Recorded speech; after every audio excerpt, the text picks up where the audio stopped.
as I affectionately call El Presidente from our earlier days here at the club.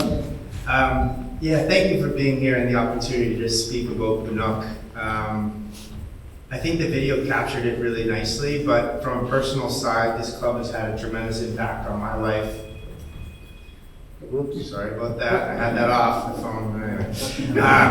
So yeah, the club just has a huge impact. I think that it's also really important. I identify as a very proud member of the Dartmouth community, and this is a landmark, and I think Alan captured it really well, that goes beyond just our province and the city. It's international. Friends of mine now that have raced in Brazil and throughout Europe, they affectionately think about this hub as something they can't find anywhere else in the world, which is amazing to think that we have this here.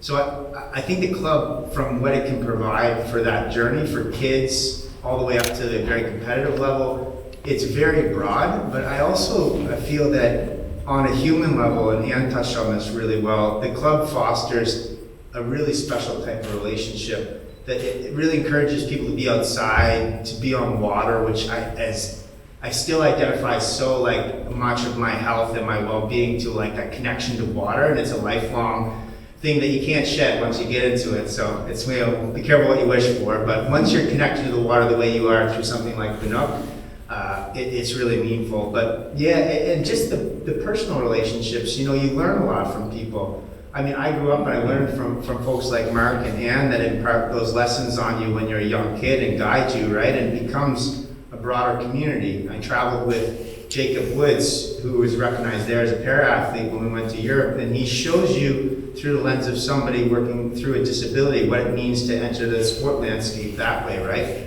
You learn from folks like Kevin about taking pride in ownership, pride in the spaces that you're inhabiting, and how you can just make some sort of those special lessons. So I think that like from end to end, this offers just so much culture and so much lifeblood. Also, I think Ann touched on as well, we're all treaty people. So part of my later experience with the paddling path was to help develop the opening bid for the North American Indigenous Games that came here, which will be one of every 3 cycles within Canada. And it's amazing what that can offer. I mean, you learn so much, right? Even just a few words to say, Walalio, thank you, we thank you. Things like this, Gwe, hello. You just pick up a little snippet of culture and you see what's possible when you bring people together, builders. You have Alan here who has developed so many events on the lake, right? So there's so many people, even just in this small room, where you see, and then you have the next generation like Jim that's taking the lead here at the club, right? So I think there's a lot that this club has to offer. I think we're all builders and we're all passionate about what we're doing. And I mean, if